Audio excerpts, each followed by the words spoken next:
이번 영상에서는 다육을 키우면서 좋아지는, 기분이 스물스물 좋아지는 순간 어떤 경우가 있었냐면, 요렇게 라즈베리 아이스를 2포트 키우고 있었어요. 딱 요런 느낌이었죠. 뭐 공중뿌리도 나고 더 이상 성장을 하지 않으면서 상태가 아리까리 멜랑꼴리해져 가지고 요 아이는 그대로 뒀었고요. 다른 한 포트는 조금 화분이 크다 싶은 데다가 분갈이를 해줬더니 훨씬 건강해졌어요. 생기도 돌고 입장도 통통해지고 지저분한 요런 느낌이 거의 없어져니까 보기가 마음이 훨씬 좋은 거죠. 그러면서 흐뭇하게 요런 아이들은 또 요렇게 변화를 줘야겠구나, 한층 뭔가 다육이에 대해서 알게 된 것 같아서 기분이 좋아지는 순간입니다. 그래서 요 다육이도 분갈이 해줘야겠어요. 해줘가지고 요런 변화를 보면서 씩 웃어봐야겠습니다. 요 아이는 제가 지난 추석인가 드렸던 독일 샴페인인데요. 분갈이 해줬을 그 즈음에는 잎이 이렇게 기름기름 했었어요. 그리고 안에는 진한 와인 빛감을 물고 있었고요. 그렇지만 이번 여름 지나오면서 진한 물감은 이 가운데 목대 쪽으로 색깔이 다 내려갔다고나 해야 할까? 그리고 생장점 가까이에 기름기름했던 독일 샴페인이가 잎은 짧아지면서 훨씬 환엽스럽게 올라오는 거 보고는 아이고, 독샤미가 이렇게 점점 예뻐져 가고 있구나, 그걸 확인하면서 누군가랑 독샤미 좀 보세요, 제 독샤미가 요렇게 예뻐지고 있었어요 라고 얘기하고 싶고 떠들고 싶고 그렇더라고요. 그럴 때 키핑장에서 매니아님들 만나가지고 내 다육이 요런 변화가 있었다는 얘기를 나눌 때가 참 큰 즐거움인데요. 오늘 다들 다육이 살펴주느라고 정신이 없어서 제가 영상 안에서나 그렇게 얘기하고 있습니다. 요 독샤미가 잎이 환엽이 되면서 잎이 짧아지면서 새로운 모습으로 변하고 있는 중이랍니다.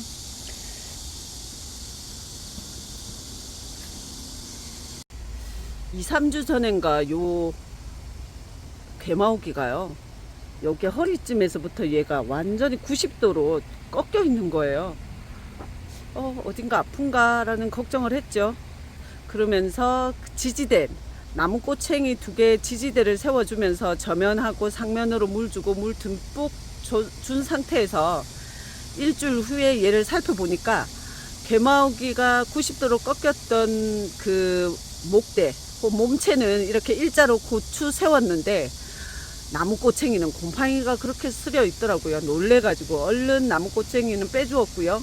요 괴마오기가 또 일자로 3층 탑을 이루면서 성장하는 거 구독자님들과 수다 떨어봅니다. 이 꼬지판에 그냥 살면 살고 뭐 잎 자구를 내면 내고 말면 말고 하는 마음으로 툭툭 던져놨던 이 꼬지판에서 요 둥근잎 비치우리대도 제법 몸을 키웠고, 요 아이는 라즈베리 아이스 얼굴 하나가 오갈 데 없이 있길래 또다시 이 꼬지판에 두었다가 이번에 요렇게 종자포트에 요렇게 한 8개가 들어갈 줄 알고 딱 8군데 분갈이 해줬는데 실제로 담아보니까 10개가 들어가네요. 요 아이는 칸마리아가 큰 포트에서 비실비실 하다가 다시 종자 포트로 내려왔습니다. 그리고 이 꼬지에서 만들어낸 러블리 로즈도 종자 포트에 5 얼굴 함께 식재해 줬고요. 완전히 작년 여름에 그 레드 칼로스가 화상 입고 성체는 주저앉아 버렸어요. 근데 잎들은 그렇게나 자구를 많이 내대요. 이 꼬지가 잘 되는 바람에 지금 이 꼬지 판에도 요 레드 칼로스가 많은데 이렇게 종자 포트에 심어 가지고 짱짱하게 굳혀봐야지 하고 심어줬어요. 2개 정도 더 담아주면 요 다이소 가니 선반, 미니 선반 여기에 딱 10개가 들어가서 거리대에서도 시도해 봄직하다라는 생각이 드네요. 요 아이 올 가을 겨울 내년 봄쯤에는 제법 야무러져 있지 않을까요? 한때 너무 이뻤던 러블리 로즈들 얼굴 좀 키워줘야지 하면서 화분도 좀 키워주고 상토도 좀 더 넣어가지고 분갈이 해줬는데요. 이 안에서 두 얼굴 정도가 목대 무릉병으로 갔어요. 러블리 로즈는 여름 전후에서는 분갈이 안 하는 게 좋겠어요. 생각보다 분갈이 할 때마다 보내는 아이들이 생깁니다. 이렇게 해서 잘 뿌리 내려가지고 건강한 상태에서 그 화분에 있는 동안은 큰 탈 내지 않고 잘 크는데 분갈이만 해주면 꼭 이상이 생기길래 벌써 앞쪽 허전하죠. 이 아이들은 이 안에서 살 좀 우동통 올랐으면 좋겠네요. 거리대에 있었던 누다예요. 병새가 있다고 생각해가지고 키핑장에 데려와서 소독도 많이 해주고 계속 이렇게 방그늘에 두고 있었는데 오늘은 과감히 뽑아버렸습니다.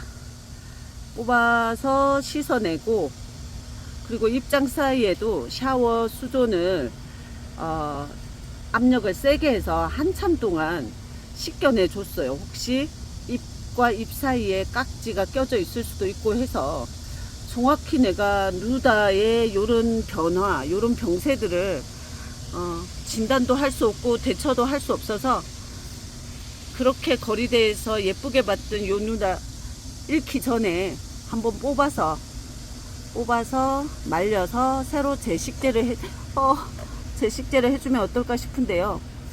뽑고 나서 자세히 봤더니 병새가 있었던 얼굴에 이렇게 생기들이 살짝 생기고 있었어요. 많이는 아닌데요. 몇 군데 이렇게 이쪽에도 젤리젤리한 얼굴이 새로 잎을 내고 있었는데 어쩌면 누다는 여름을 이렇게 힘들어하면서 보내고 다시 회복하는 시간이었을지도 모르는데 뭘 모르는 제가 뽑아버린 거죠. 말려가지고 다음 주쯤 식재해줘가지고 거리대에서 그렇게 예뻤던 누다를 다시 볼 수 있기를 기대해 봅니다. 제 누다 뽑혀서 지금 키핑 테이블 아래쪽에 있습니다. 작은 얼굴들 위주로 다육이 키우기 시작하면서 1년 되기 전에 나도 멋진 군생 다육이 키워봐야지 할 때 만났던 라즈베리 아이스 제법 큰 묵둥이였었는데요. 첫 해 다육이를 알고 첫 해에 가을이 물어있고 겨울이 오기 전에 라즈베리 아이스가 동글동글해지면서 그 크림같이 베이지로 물들 때 너무너무 이쁘잖아요. 그 이쁜 라즈베리 아이스를 나도 볼 거다라고 기대하고 드렸었지만 실제로 그런 모습을 볼 시간은 짧았고요. 너무나 관리가 힘들었습니다. 하엽대기도 그랬고 물주기도 그랬고 그리고 아이들은 몸살하기 시작하대요. 또 다 분리되어진 요 라즈베리 아이스 올여름 지나면서 그냥 큰 화분에서 다 해체해 가지고 조금 제 손에서 요런 정도 한 화분 전이 한 12cm 정도 되는 화분에 세 군데 나누어 심었습니다. 오늘 첫 물, 둘째 물은 진작 먹었고요. 오늘 충분히 물 주는 시간을 가져보았어요. 이 아이들 올 가을에 땡글땡글 라즈베리 아이스, 그야말로 베리가 되어주는 밀크 베리가 되어주는 시간을 볼 수 있을까요? 저의 라즈베리 대품은 새 포트로 더 늘어났습니다. 행복이 3배가 되었으면 좋겠습니다. 이렇게 다육이 키우는 이야기는 끝도 없이 할 수 있는데요. 또 수다만 떨고 있을 수 없으니까 또 살펴주는 시간을 가졌다가 다른 이야기로 또 올게요. 함께 해주셔서 감사합니다.